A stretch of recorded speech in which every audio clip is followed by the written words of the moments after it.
Where will I see the questions come up? Just in the chat.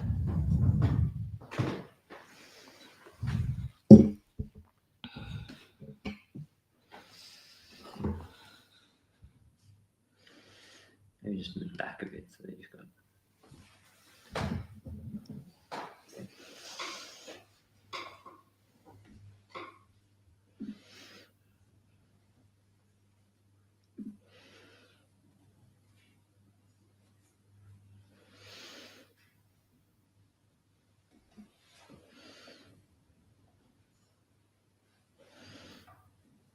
Doesn't say that I'm live on TikTok. Does it on yours?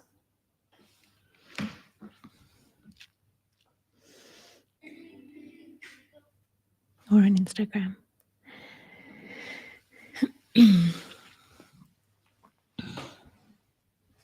Oh, I am live. Let's give this a go.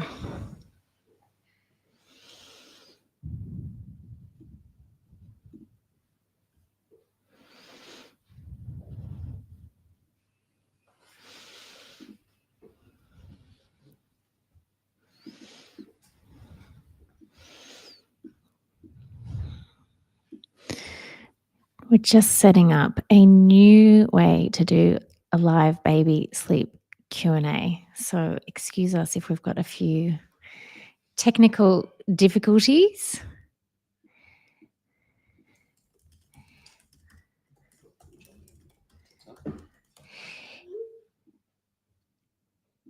Hello, hello. If you're joining, I'm Sally. I'm the Sleep Concierge. I'm here to answer all of your baby sleep questions. I haven't gone live in a very long time, but if you have a burning baby sleep question, this is what I do. I even have a podcast called Nap Trapped where my second episode of each week is all about, it's called Sleep Detectives, and it's all about answering your real life baby sleep questions. So if you've got a baby sleep question, feel free to drop it in the chat thread. It usually takes a little while for people to get going, and then I can fire away. We're using some new technology here, so hopefully I'll be able to see your questions come through. I'm just starting a 2-week package today with a beautiful 6-month-old baby, and I'm very excited. This baby can already self-settle for naps and even link a lunchtime sleep cycle, and self-settles at bedtime, but they've had lengthy overnight wakings, multiple overnight wakings, and feeds have snuck back in, and just a whole lot of doubt and noise about baby sleep. So I think this baby's going to absolutely crush it. We're going to start by just feeding twice overnight tonight as opposed to 3 times. And then tomorrow, mum and baby will get on the new schedule. And then based on what he does tonight with those feedings, we'll then look to encourage to nudge them out even a little bit further. But if you've got a baby sleep question, feel free to drop it in the chat. Is anything coming up there? There's no chat questions just yet.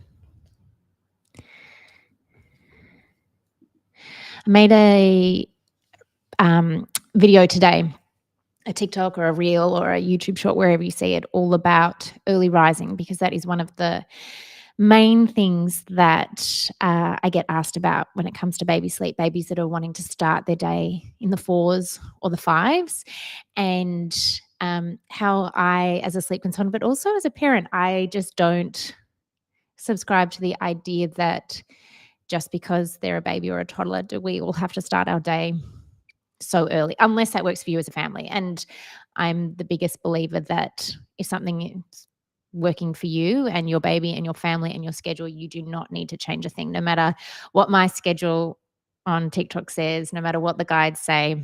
If it ain't broke, you don't need to fix it.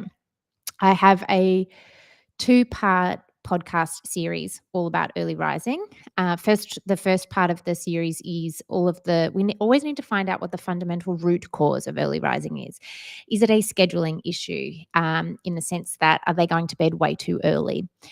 In which case it's not actually early rising, it's just that they've hit their quota come 4 or 5 a.m. Is it that they're overtired, which you would think if a baby was so tired they would just go to sleep and stay asleep, but ironically they need to I've got questions that are coming in, but they're not popping up on my screen, so bear with me. Here we go. My 10-month-old goes to bed at 6:30. I'm going to guess at 6:30 p.m., wakes for one feed at 4:30 a.m., and then sleeps until 7 a.m. What age can I drop that feed? Oh, you can definitely look to drop that now at 10 months of age. What you need to look at is just to make sure that your day calories are ample. So at this age, on a 2-nap schedule, I would have 3 milk feeds. So if that's a breastfeed, I'd be looking for those to be both sides, or a 180 to 240 ml bottle if they're bottle fed baby, and then making sure that solids are well and truly in the mix with protein to tank up. Usually at that hour, that is a habitual feed.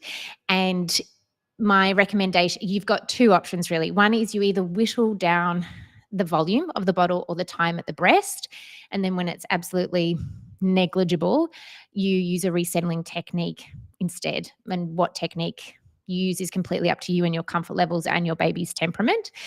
And then or the alternative is that instead of feeding at 4:30 a.m., you actually resettle that waking, and then one of 2 things will happen. Either baby will go back to sleep, let's say it takes 30 minutes, goes back to sleep, then they wake at 5:15, maybe you offer the smallest feed a little sip to go back down, or if the waking's at 5:30, I don't offer another feed, I just resettle until 7 a.m. Or they go back to sleep and don't wake at all until somewhere closer between 6 and 7 to start their day, in which case you know that it is definitely a habitual waking. The other thing I always like to recommend when you've got a waking in those early hours of the morning is just to rule out that baby's not cold as well. So we always like to dress our babies for the coldest parts of the morning, which is usually around 3 or 4 a.m. So just make sure that they're nice and snug in the right TOG-rated sleeping bag. But hopefully that makes sense. How do you get 8-month-old baby to link sleep cycles during the day? Jodie, the good news is that this is so possible at this age. Developmentally, we know that an 8-month-old baby is very capable of this. Sometimes they either just don't know that they have to. Linking the sleep cycle during the day is usually the last piece of the puzzle of sort of sleep work for me. So the way I work is that first I'd want to know a schedule, environment, like all the foundations in place, but then I'd be having a look at your baby's self-settling abilities. If your baby can self-settle at bedtime and overnight, fantastic. Then comes falling asleep for the nap, and then comes linking the sleep cycle. If you haven't got the self-settling in the mix yet, then that's where I would start. I would teach your baby to self-settle at bedtime when sleep pressure is high, and then be able to follow on after that. So you've got 12 hours to master the skill, and then you apply it to the days. Sorry, I was reading other comments coming through. If your baby can already self-settle, particularly for a nap, then it is about creating the perfect opportunity to link that sleep cycle. So one of the ways, if your baby is still on 3 naps, is that I will actually trim nap 1 from, I usually have a 45-minute nap in the morning. I will actually trim that down to 30 minutes to retain extra sleep pressure to then give to nap 2. That means that there is optimal chance of success. First comes falling asleep at bedtime, then overnight, then comes falling asleep for the nap, and then comes linking the sleep cycle. So if your baby has done a short nap, so they've done one sleep cycle, you can either give them 20 minutes, see if they'll, go and hang out the washing, finish a cup of coffee, do a job, and see if they'll put themselves back to sleep. And then you can look to either rescue the nap or you do some nap training, which is where you probably heard of cot time or crib hour. You essentially sleep train or nap train until the end of the nap, even if they don't go back to sleep, to help signal to them that this is the nap time, and you keep turning up each day. Now, the other things to consider when nap training or just organically looking to lengthen out a nap is your timings. Sleep pressure needs to be there not only for a baby to fall asleep, but to stay asleep. Then babies also need plenty of time down on the mat. They need to get their wriggles out. They need to go. It's like a little gym workout. They're going to sleep better if they've been able to use up all of their energy. But we also want to make sure that they're warm enough, that the room is dark enough. For a lot of babies that are really easily engaged, if we're doing a cot nap at home, the room needs to be, 9 to 10 out of 10 dark. And also making sure that they've got a nice full tummy. So having a look at where their milk feeds and their solids are placed at this age, but definitely possible. Sorry, I just got to look at the other screen.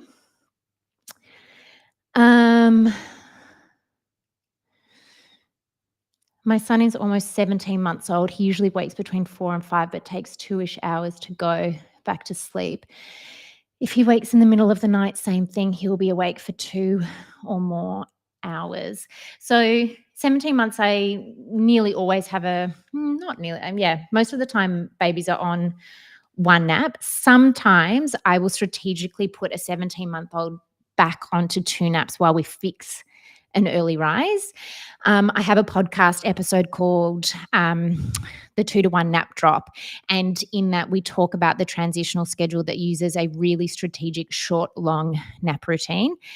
So sometimes I will use that for an older baby just for maybe even 1 or 2 days, babies can get so easily caught up in a overtired cycle, and it can be really hard to break out of it because ironically being overtired causes overnight wakings and early rising. So in order to sort of have a circuit breaker, I will often put a baby back onto 2 naps whilst we sleep train out the early rise. I also would want to be having a look at what happens when this early rise take place.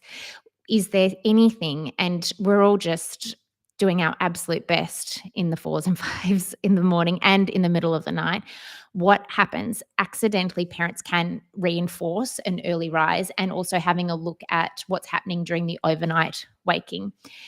If you're on 1 nap and 2 naps are an absolute no-go, I'd just be having a look to make sure that the baby is having ample sleep and that the wake window isn't ending up being too stretched before bedtime. So I guess all that to say I need to know more, but there is method to my madness about why we might put that baby back onto 2 naps while we sort out the overnight wakings and the early rise. But this is exactly what consults are for. There is way more to baby sleep than a sleep training technique.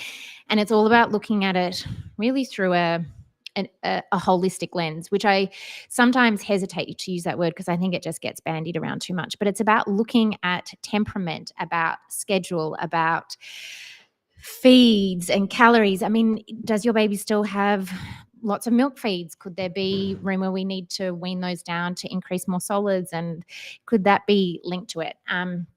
When you book in, you actually get sent in your confirmation email, you'll get an intake form. And that is where I encourage families to just tell me as much information as possible. There is no such thing as oversharing, because the power of having a fresh pair of eyes on something that you are slogging your way through is so helpful. And sometimes it's the smallest fix. And sometimes it's just a matter of giving you the confidence to say, this is what you're going to do during these lengthy wake ups and in the early hours of the morning, so that your baby has consistency and can pick up on the pattern. Sorry, let me go back.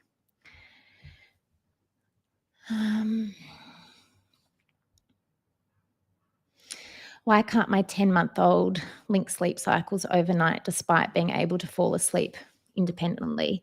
This is a really common scenario, but the thing to take away from that is that your baby absolutely can do it. They're already showing you they've got some self-settling skills. Sometimes it's a matter of, can we organically reduce overnight wakings simply by schedule and feeds, all the things I've just been talking about already. But also having a look at what happens at each of those overnight wakings. You have to be able to follow through consistently with however you taught your baby to fall asleep and self-settle so beautifully at bedtime.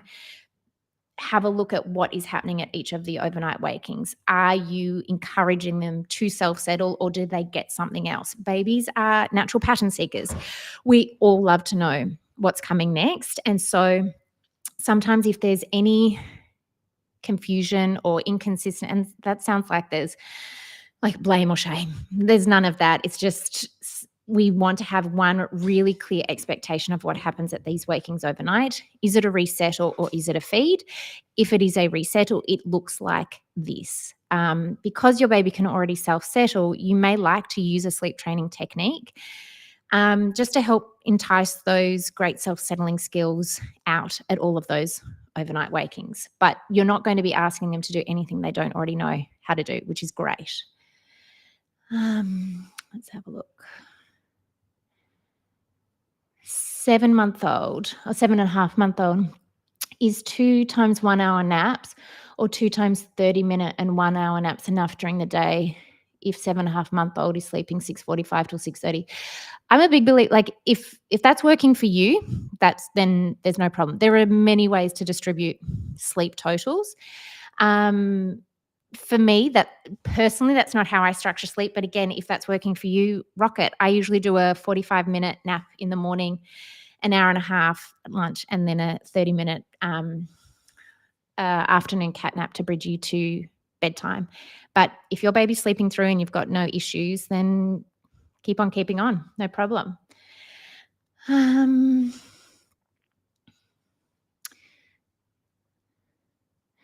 Bailey is 8 months. Oh, cute name. Bailey is 8 months in a few days. She's still having 3 naps, but sometimes skips the 3rd nap randomly.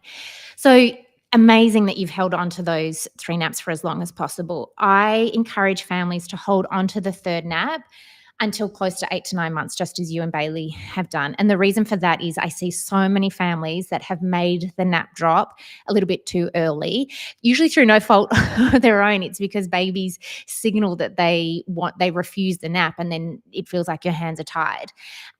But in order to keep that 3rd nap for as long as possible, we need to strategically cap the other timing so there's still sleep pressure in the tank. When you get to 8 to 9 months, just as Bailey has, the thing I am looking for to know that a baby is ready to organically drop that 3rd nap is that if nap 2 is finishing at 2/2:15 and come 5:30 is absolutely outright refusing that nap, then it's time to probably transition to 2 naps. But before I wouldn't just do it off the back of one day. I would like a couple of days. Like I'd need to see the pattern.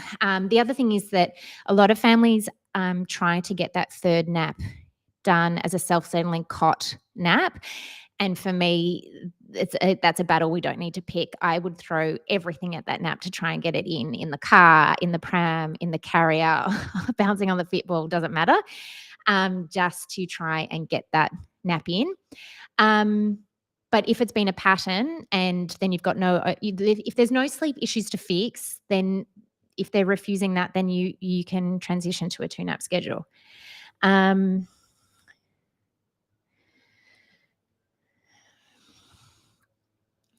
much can separation anxiety affect staying asleep overnight at 8 months? I'm going to sound like a tough crowd here. I don't think it's a huge culprit for overnight sleep issues. When I see separation causing any kind of sleep issue, it's nearly always at bedtime because that's the moment of separation. Every sleep, every nap is a moment of separation. We will always have to have micro moments of separation from our baby, particularly if you're after independent sleep, which is my jam. where I would start is having a look at all of these moments throughout the day where you can, all of these teachable moments where you can teach your baby that, hey, I will always come back. And so when you need to go to the toilet, you don't always have to take baby with you. You can leave them, plonk them down with a toy. And if they're upset, that's okay. You're just going to the toilet. You will be right back. And all of those little moments help to teach them that you will always come back. I don't ever really experience it being, no, I'm going to say no, I don't experience it being an issue for overnight sleep. I would usually say that it's those moments where we might have seen separation issues and, a baby not wanting to leave a primary caregiver, which is so normal and natural, and definitely can peak around 8 to 9 months during the day. And then that creeps into our head that maybe that might be the cause of the overnight waking. But if you're consistent with your settling technique, it shouldn't overflow into the night. I hope I didn't sound like too much of a tough crowd then. I think consistency is a baby's best friend. As I said before, they're natural pattern seekers. They want to know what's coming next, and you can be so responsive by creating a pattern to show that you will always come back and check on them, whilst also encouraging great independent sleep. I love how you're all giving me your baby's names. I love reading them. Oh, Courtney, thanks, Sally. He's just started your typical nap routine and it's working fantastic. Yay, amazing. 17-month-old sleeps great at home but cannot sleep over an hour at daycare. Is this cause for concern? It's so normal. Even the children of a sleep consultant had the same issue. They were one sleep cycle wonders at childcare. They all had way better things to be doing. It's really common scenario. And if you think about it, they're in a really fun and stimulating space. They're usually in with a lot of babies. It's usually much brighter. Like it's so different. Your cure to that is sort of a 6:15 p.m. bedtime, which is going to feel crazy early. I was even crazier. I used to put mine to bed at 5:30, but you can do as I say, not as I do. And if you've got overnight wakings, you just know that because there's overtiredness and you just hold steady with your consistent responsive settling technique, whatever that is overnight, to help them ride it out. But yes, otherwise completely normal. Childcare always rocks the boat. Let's have a look.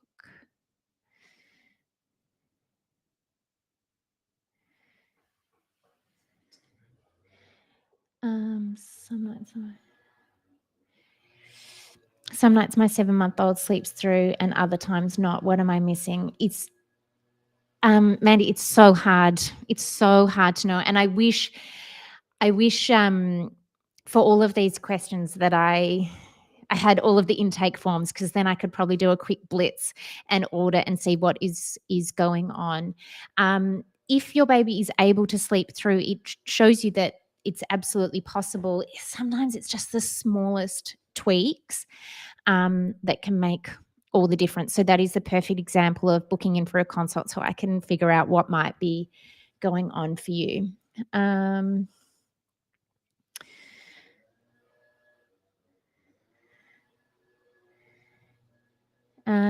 My 14-month-old that has decided the last month or so he will end up in our bed after sleeping in her own bed from 6 months ago.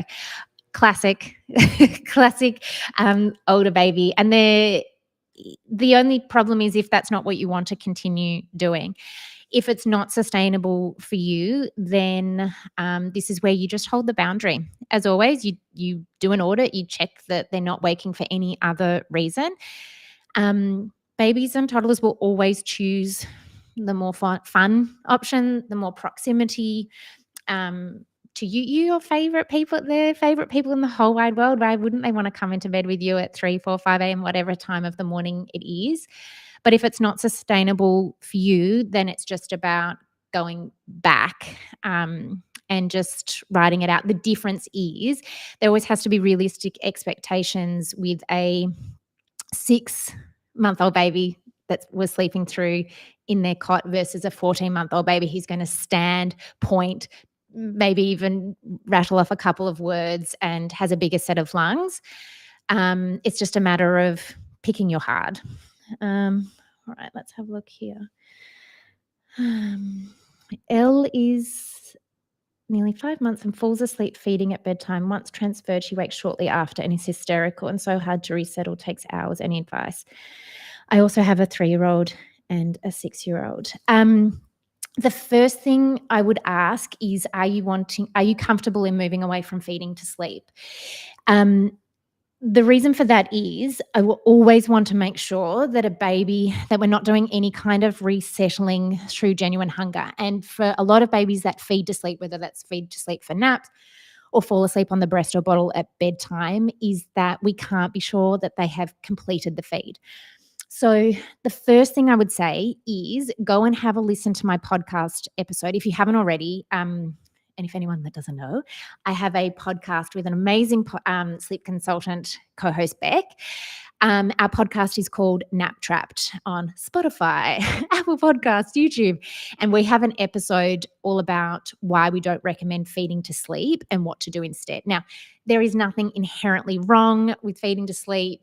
It's incredibly natural, but it can cause sleep issues. So when we are looking to fix a problem, such as a lengthy, hysterical, hard resettle after bedtime, nearly always one of the first places I start with any sleep problem is feeds. So we look to anchor in at 5 months or nearly 5 months. Yeah, I'd probably be looking to anchor in 4-hourly feeds, breast or bottle, doesn't matter. And then moving that final feed 30 minutes before bedtime. And I would actually do it even out on the lounge. The tricky thing is, understandably, it's all well and good for me to say that when you have a 3-year-old and a 6-year-old as well. I have 2 children, so I do understand. It can be hard to divide and conquer like that. But I would try and feed in a different environment 30 minutes prior to bed so that baby has enough time to tank up without it being the final thing in the dark, cozy nursery where they're more inclined to drift off. They then are roused by you then getting up, going into the nursery, and then doing sleeping bag, white noise, a book, and into bed. Because I would want all of that to say, I want you to feel confident in your resettling if it's not genuine hunger. Now, the other thing to look at is sometimes babies that have been assisted to sleep, such as feeding, rocking, bouncing, insert any other sleep association, struggle with the transfer because they've gone from your arms to on their back in a different environment. And then if there's overtiredness, that can cause hysteria. So looking at your schedule as well. Sorry, I probably gave you a lot of homework there. Lots of things to look at. Thank you for doing this. Oh, you're welcome. Wondering how long to give the transitional schedule a go for. Yes, I saw your message in my DMs and I just hadn't got to it yet. It's been 1 week and my 13-month-old is frequently rejecting the first nap. Okay, Beck and I actually recorded, it hasn't come out yet, but we recorded a troubleshooting episode. So that will be helpful, not right now, but probably maybe even tomorrow. Anyway, the first thing I would have a look at is what time were you starting your day. Sometimes in order to hold on to that first nap for as long as possible, I will actually encourage families, instead of the delightful 7 a.m. up that I am always banging on about, I will say, can we get baby up at 6:30 up to start the day, lights, camera, action, to help build a little bit more sleep pressure to try and hold on to that nap. Then what I would say is, can we do that? Can we just get 15 minutes? Can we do 10:15 to 10:30 as opposed to, the wind down starting at 9:55 for a 10 a.m. start? Just 15 minutes to take the edge off. I'd still keep it as a 1 to 3 p.m. nap too, but I really try and get to 14 months on the transitional nap schedule. So have a look at, can you wake up a little bit earlier, and can you just aim for 15 minutes rather than the full 30 to see if that helps. Let's have a look here. Oh, so many great questions, guys. Now, I also want to remind everyone that if I miss your question, and I'm inevitably going to miss a lot of questions here because I'll have to leave for school pickup soon. I have a baby sleep membership where you can ask all of these questions. And if you're a fan of the pod, Beck, my co-host, is in there answering questions. She answers more questions than me. She's like on it with her morning coffee. So definitely jump in there so that your questions do not get missed, because these are great questions and important questions. Let's have a look. Oh my gosh, so many great names too. Hallie is 10 months old on a 2-nap schedule. Both naps are down to a little over 1 hour each. Transition to short, long, or just roll with this for now? If it's working, go for it. My only hesitation is that when you drop to 1 nap, you are going to most like have to nap train and lengthen out that 1 remaining nap.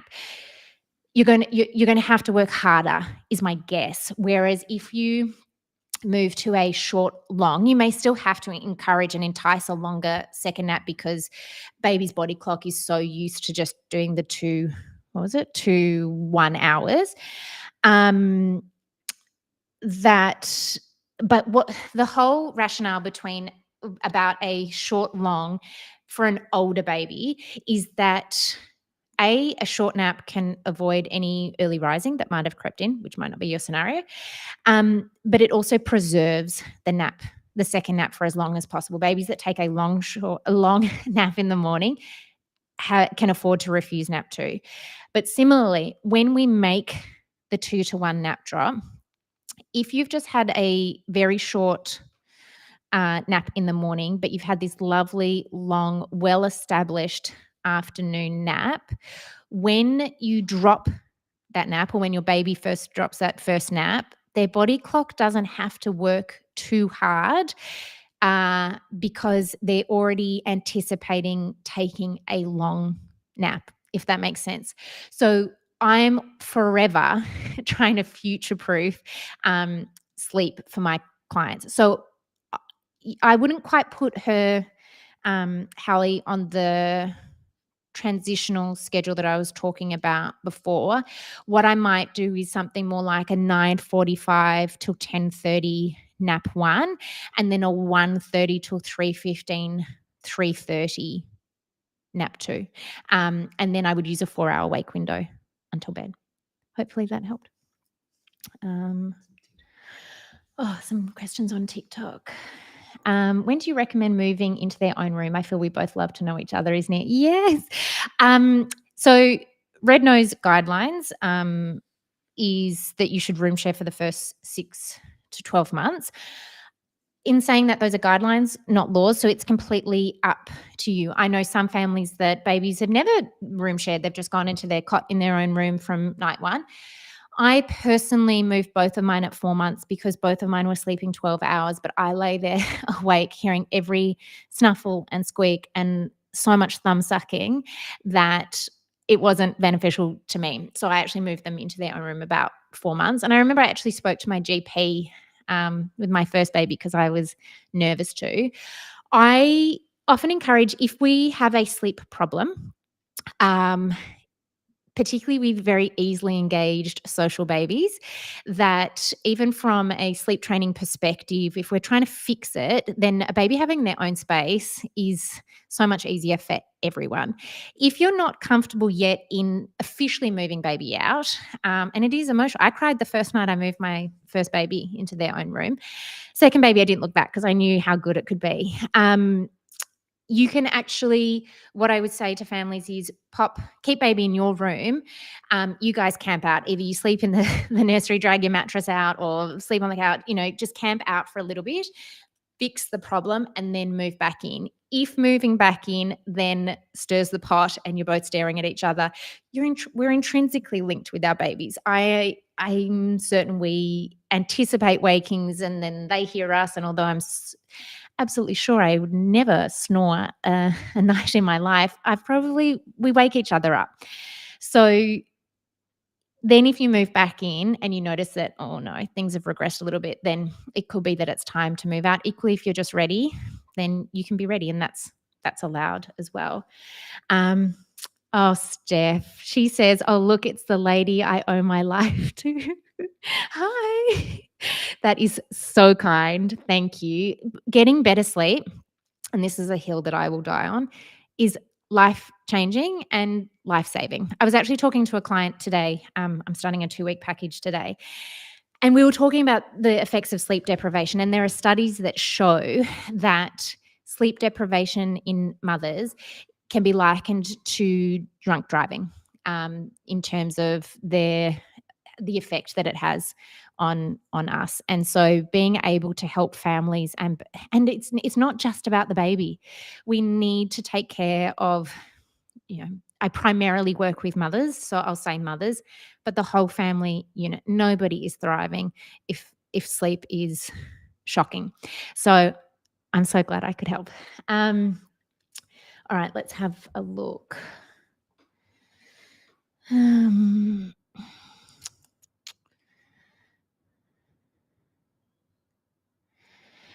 Hi, my 14-month-old suddenly wants to wake at 4 a.m. I've listened to your episodes, checked all variables, excellent.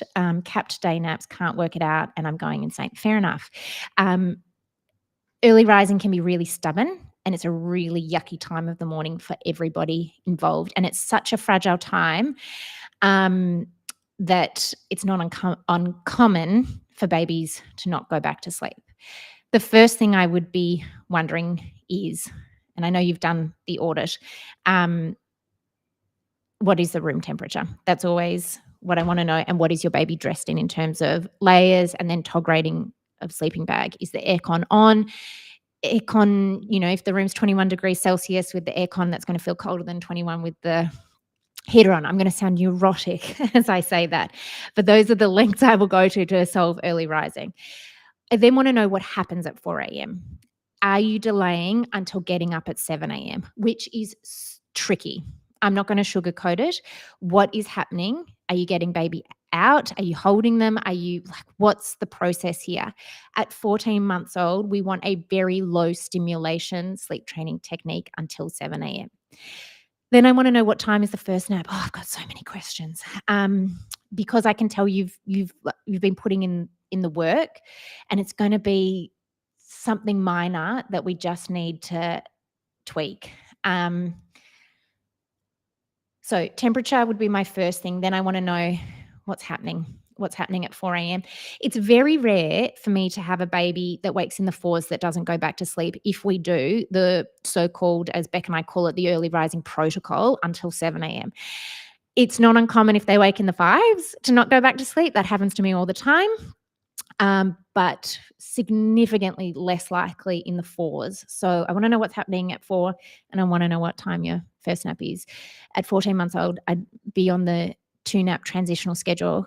You may have already listened to that podcast episode, but if you haven't already, I'd jump into that, because sometimes if your first nap, although you've capped it, I need to know more. But those are the 3 main things that immediately spring to mind.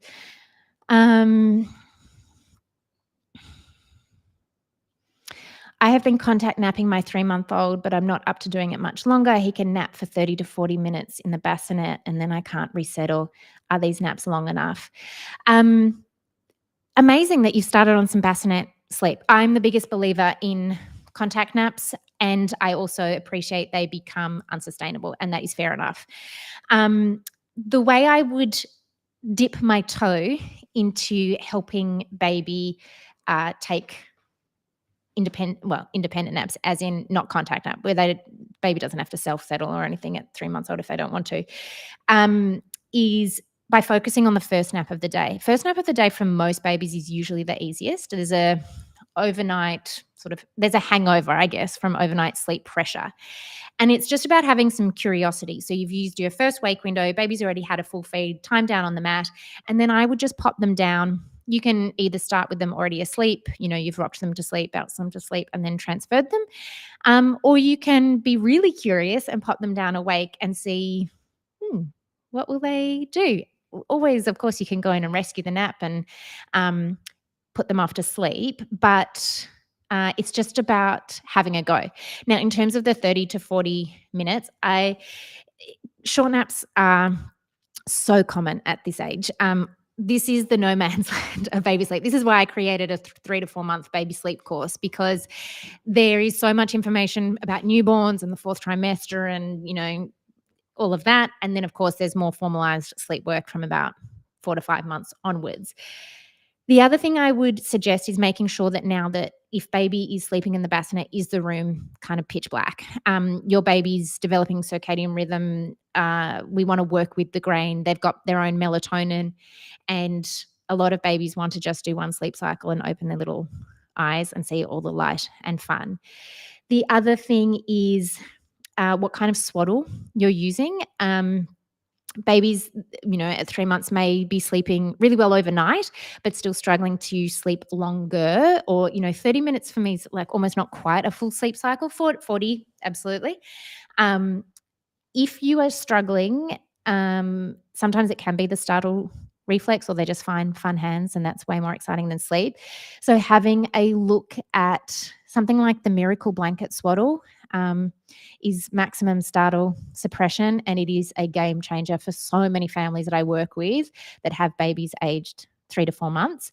And that in and of itself can help babies take either a full sleep cycle or magically even link it. But even at 4 months, I will happily take 4 45-minute naps over long, chunky ones. It's completely developmentally normal.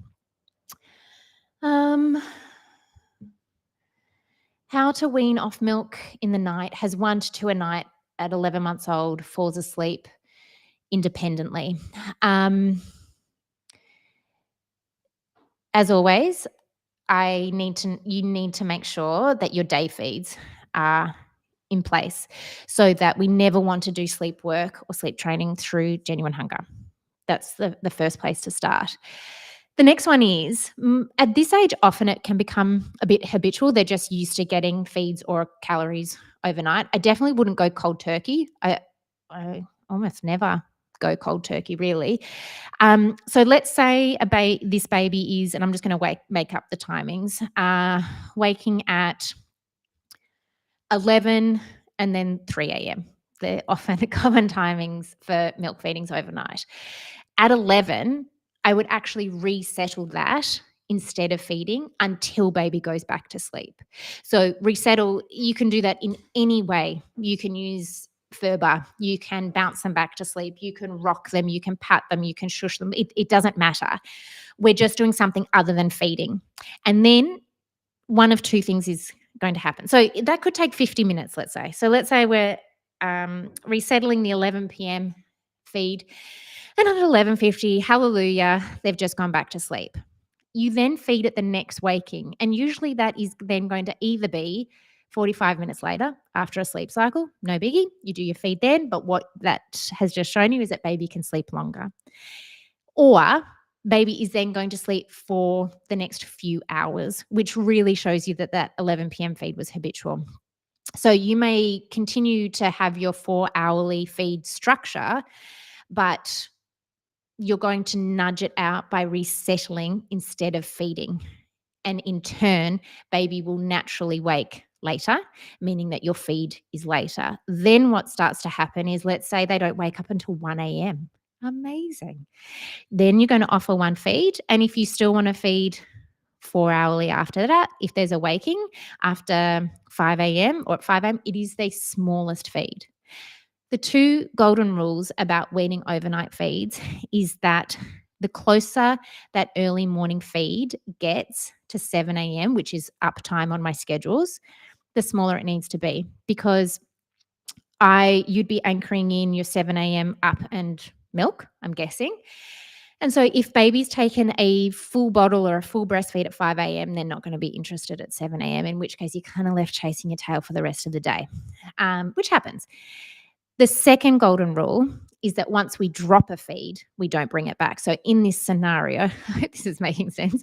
It makes sense in my head, is that if baby had been waking at 11 for a feed and you resettle, resettle, they finally go back to sleep and they don't wake until 1, they have dropped their 11 p.m. feed, which means the next night you go into the night saying, okay, no feeds before 1 a.m. I know you can do it. You just did it last night. Even if they wake at 12:30 a.m., you resettle until baby goes back to sleep. And then what's going to happen is the same pattern. They're then going to sleep until 2 a.m. And so the next night you say, okay, no feeds before 2 a.m., at which point you've dropped that second feed because it's happening at 5:30 if you work to your 4 hours. So you drop the second feed. You've got one in and then you just keep going, or baby may just pick up on the pattern being like, oh, I think mum and dad want me to drop this feed, and they'll just naturally start to sleep longer. That definitely made sense in my head. We do also have a podcast episode, and someone just asked what the podcast is called. It's called Nap Trapped. We even have caps, guys. It's a whole thing. We've got merch. So we have a podcast episode about the 2 golden rules of weaning overnight feeds. So I think if my summary just then didn't make sense, definitely go and have a listen to that episode.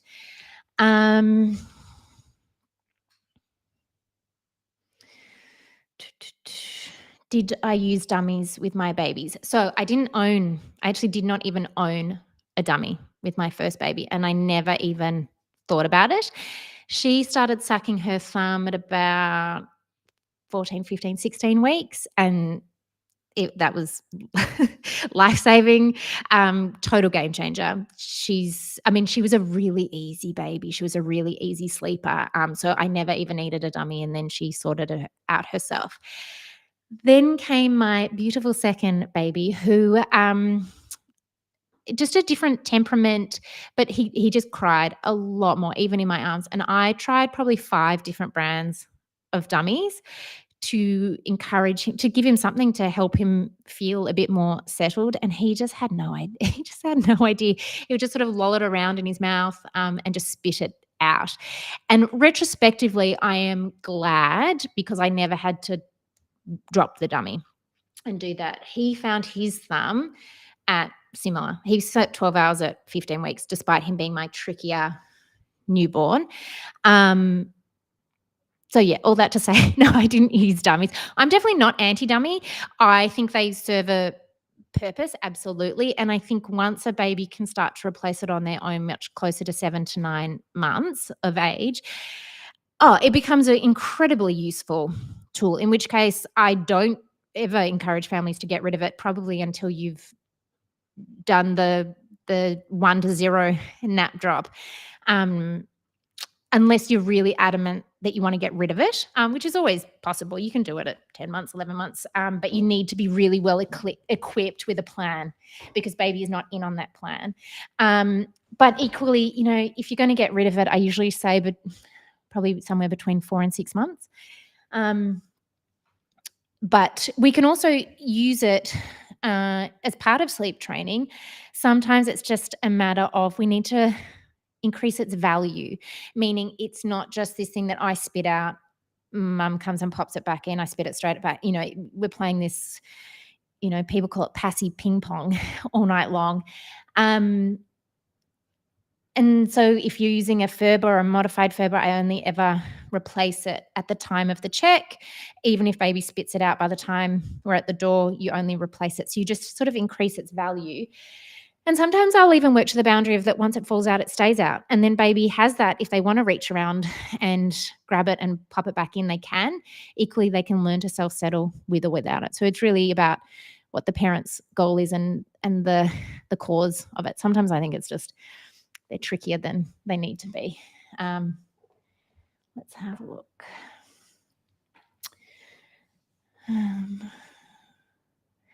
They're coming in left, right, and centre.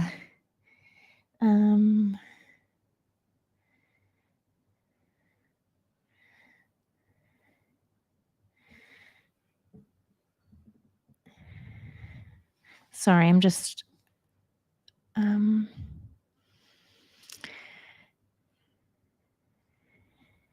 This is a good question. Hi, Sally. My 7-month-old refuses nap 3 at 5 p.m., but then bed is too early at 6:30, and I'm on a 5 a.m. wake up. Yes.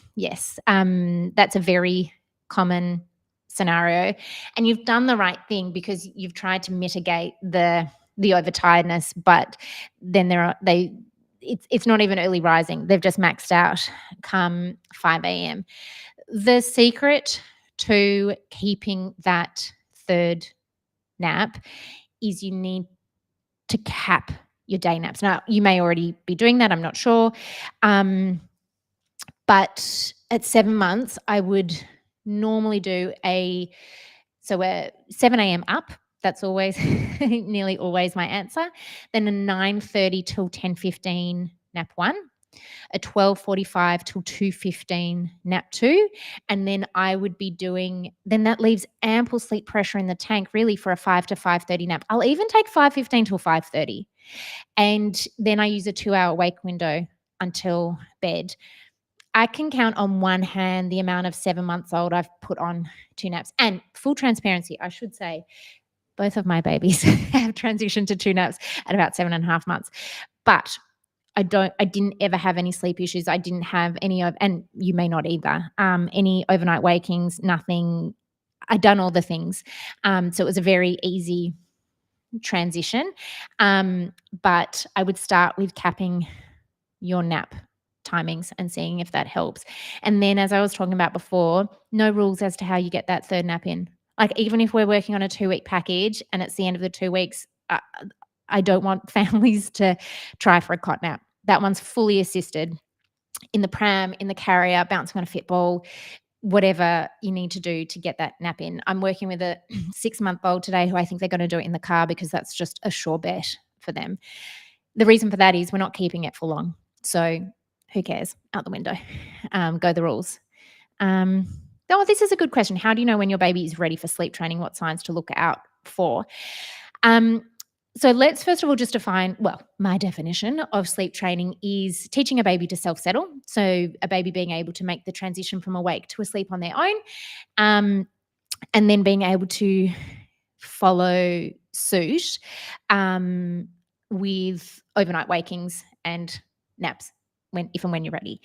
Then so that's what sleep training is. To answer your question though, first of all, it's usually from about 4 months of age. If your baby has gone through the 4-month sleep regression, or if you are in the thick of the 4-month sleep regression, for me, that is the green light to start working on self-settling, because your baby's sleep has matured, and it usually results, if you're in the thick of it, with multiple overnight wakings and things feeling a bit like a hot mess. That is a green light.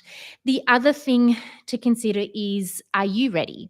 Sleep training takes work. It takes time being at home. It takes consistency, and parents have to be ready to follow through so that they can get results.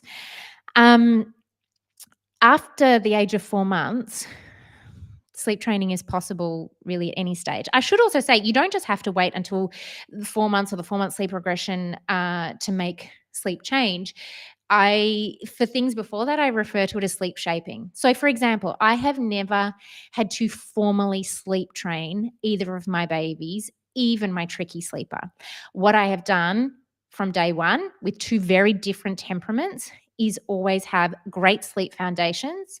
I've always established feeds really well. And keep in mind, I didn't have unwell babies. I didn't have jaundice babies. I didn't have weight loss or reflux or any of that. So that comes with a big caveat. It's about always offering an opportunity to fall asleep, even if you need to rescue the nap, or the bedtime or whatever it is. It's about just always having curiosity to see, if I put baby down, can I do this? I'm working to the right wake window. They've had a full feed. They've had time down on the mat. Just rinsing through the fundamentals of sleep hygiene and sleep foundations, getting on a bit of a schedule. And I use that term loosely in those first few months. It's the wake windows. It's 90 minutes up, at 3 months of age. I kind of just keep it at that. Getting in your great milk feeds, anchoring it at 3 hourly. Then 4 months, I anchor it in 4 hourly. So there are things to be doing that can organically help a baby sleep better. And you may never, like me, have to formally sleep train. That doesn't mean that I haven't had to sort of do a little bit of a top-up sleep train, but it's always been quite easy because, well, A, I'm a sleep consultant, but also I've known for a very, very long time, oh, my babies know how to self-settle, so I'm not asking them to do anything I don't already know how to do. Anyway, I hope that that was a very long-winded answer. Sorry, my tech support husband, aka Mr. Sleep Concierge, is just showing me something on a fourth screen that we have. I'm just going through more questions. Brittany asks, when our babies are sick, what should we be doing for wake windows and nap lengths? I always have to give a bit of a vague answer to this because sickness is so subjective.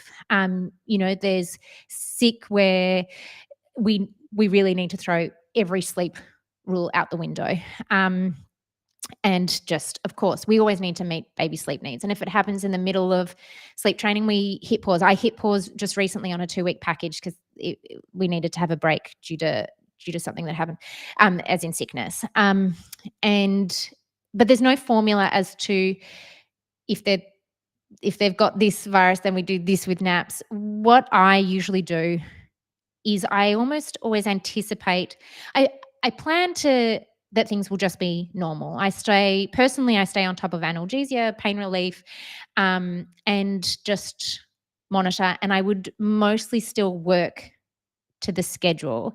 In saying that, I also respond to babies' needs differently. So I remember even my second had COVID, and I'd woken him from this huge overnight sleep, and then he was, miserable.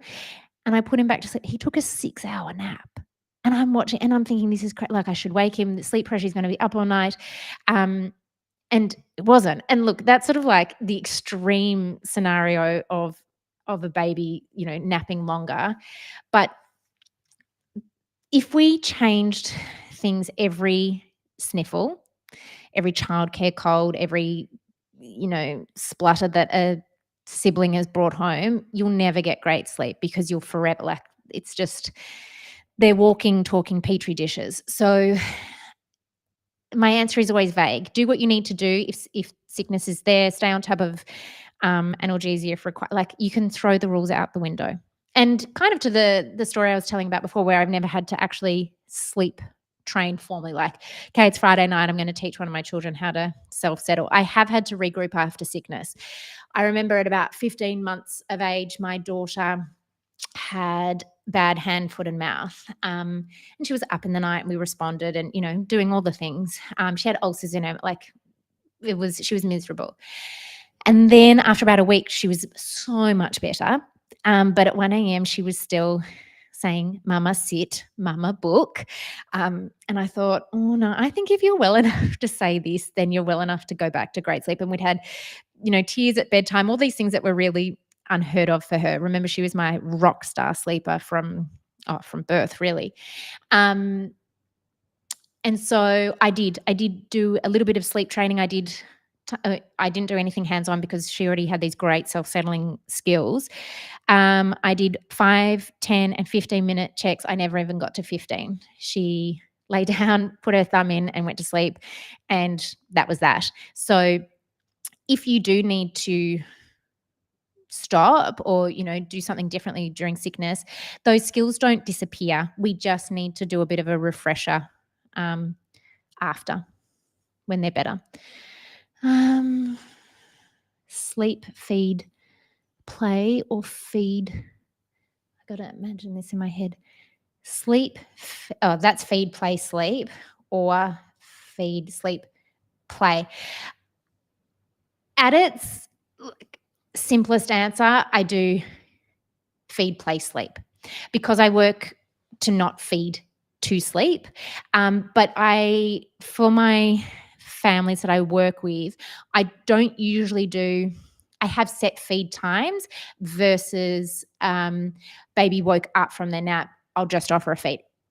If that works, that's absolutely fine. The reason I don't do that with families is because I'm fixing a sleep problem and I like to micromanage pretty much everything. So I have feeds anchored. Let's say it's a 6-month-old baby like I'm working with now, 4 hourly. So that usually sits somewhere in the middle of the wake window versus straight after them waking up, if that makes sense. But put simply, feed, play, sleep, because I move away from feeding to sleep as a sleep consultant.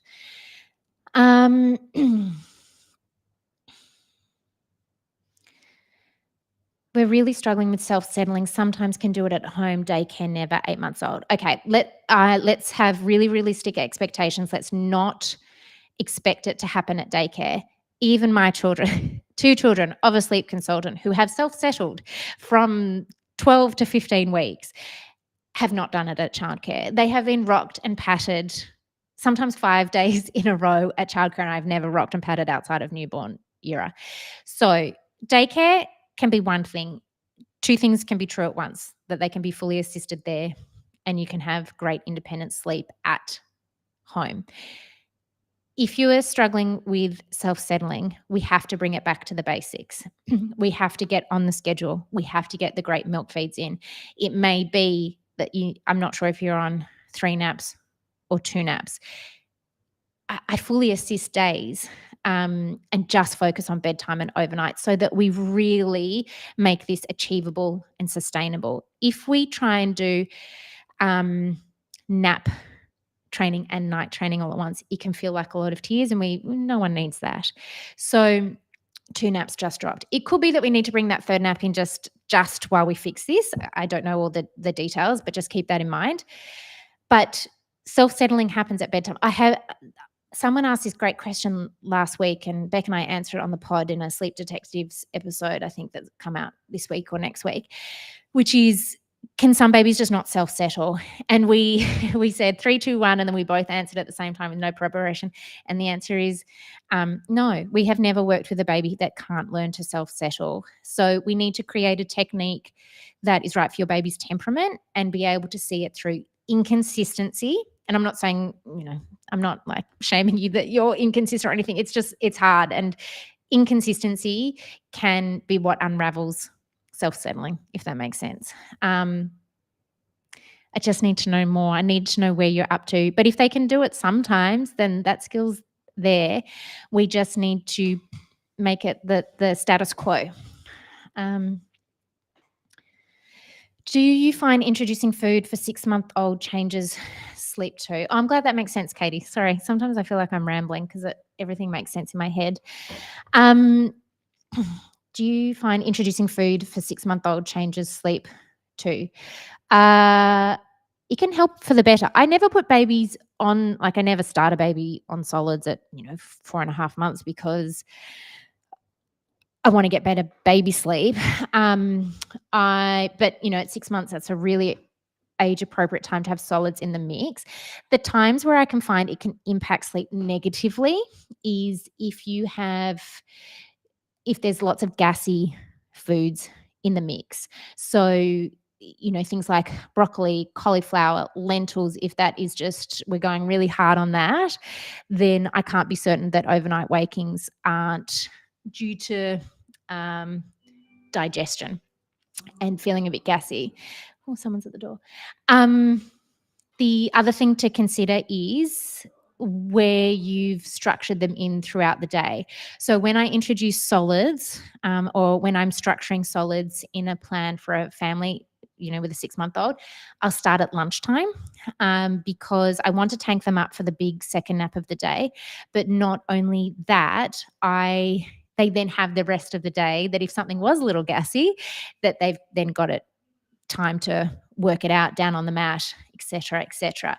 The other thing to keep in mind is that sometimes when some babies love solids, they just take to it, which happened with my second baby, and he would have weaned off breastfeeding at 5 months if I'd let him. I actually had to pull right back until he came back to the breast. And so sometimes I find that babies that really love food, if they're not completing their milk feeds, which is so important still at 6 months, then that can impact overnight sleep because they're waking from genuine hunger, and then feeds start to come back in, particularly if they've really liked dinner and then you go to offer them their final breastfeed or final bottle before bed, and they take one breast or they take half a bottle because they've just had, a hamburger and fries, or the equivalent of, then yes, it can impact sleep. So sometimes I always start with lunch, and then when we add in dinner, I might say, okay, we're going to offer half the volume of what you offered at lunch, just to make sure that that milk feed before bed is still happening.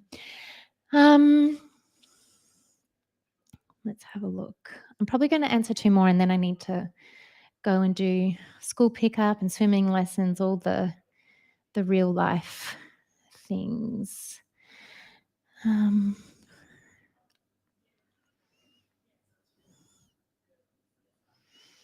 Louise, I'm glad that was helpful. Okay, how do you know when to transition to one nap? First thing I want you to go and do is listen to my 2-to-1 nap transition podcast episode.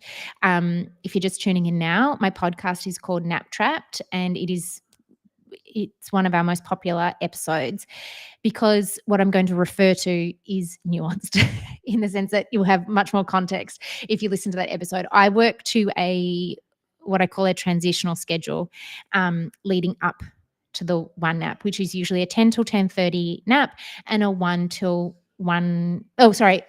3 nap 2. Then as a baby gets older and older and older, and they get closer to the nap drop, what you'll find is that they will whittle down that first nap until it's just maybe 15 minutes, 5 minutes in your arms, or they've just nodded off for a few minutes in the pram on the way to get a baby chino and a park play. And then you get to the point where come 10:30, they're just outright refused it. They're bright-eyed and bushy-tailed, not happening, which is usually closer to 15 to 18 months, ideally. So it's when you say, how do you know when to transit? That's what I'm looking for. I really like babies to show that they can organically sleep longer be awake for longer stretches, rather than me saying, okay, we've hit this age, this arbitrary age, and now we're going to drop to one nap, or I'm going to lengthen the wake. If that makes sense. I'm always trying to, it's kind of a push-pull between, we always got to move forward and encourage transitions, and we know inevitably it will happen, but how can we make this as organic as possible? So that's what I'm looking for. I'm looking for that first nap to be outright refused.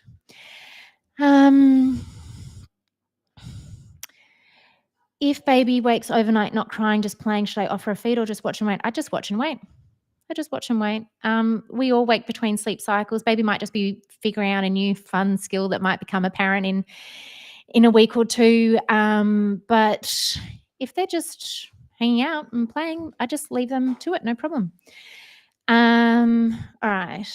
Last question. Oh, this is a good one. And I have already touched on it, but this is a nice one to finish on. Do you suggest a focus on night settling or days first? 100% nights first. In fact, it is part of the way that I work that I will almost prescribe, for want of a better word, contact and assisted naps during the day whilst we focus on bedtime and overnight. And the main reasons for that are we are primed for sleep so differently at bedtime. Sleep pressure is at its highest. The hormones are working on our side. I have never not had a baby fall asleep at bedtime and overnight. I have definitely had babies that have not fallen asleep with naps. So we work with the grain of our baby's circadian rhythm. But not only that, you then have 12 hours to follow through and master the skill of overnight sleep and of self-settling. Then when nights are looking good and or you're ready, you start to transfer the skill to naps. And the other reason is that I work with families that are doing this at home DIY. Even if they've got me on a 2-week package, I'm still not there in the house doing it for them. So we need to make this as sustainable as possible. Now, you can absolutely do nights and days all at once, but it can feel like a lot, especially if you're doing it on your own. And I just don't think it's necessary. So we stagger the process. We celebrate the huge wins that then come from that, and we make it sustainable so that you can see it through. But nights first and then come days. All right. Whew. I can chat about baby sleep. That was over an hour. And here I was thinking no one would have any questions and I'd just be talking to myself in a screen. All right, this was fun. I'm going to do this more often. You can all hold me accountable. Be in my DM saying, hey, Sally, when are you going to jump on to live again? Don't forget, if you're needing support, I do consults. Before the school holidays, I did 9 consults in a week. There is always an opportunity for you to book in, for me to take a look at what's going on, create a plan and walk you through it step by step. I do 2-week packages. I've just started one today. So we troubleshoot and check in every day, twice a day, to meet their sleep goals. I also have guides, courses, and of course the Snooze Social membership where you can ask all of these burning baby sleep questions. And as I've referenced multiple times, my podcast, Nap Trapped, which is the most fun. I have the best fun doing that. So I can clearly talk, so you can go and keep listening to me on Nap Trapped. Otherwise, I will see you on the next live. Thank you so much for these wonderful questions. I've had a great time. And now I need to figure out how to leave. Mr. Sleep Concierge will take over.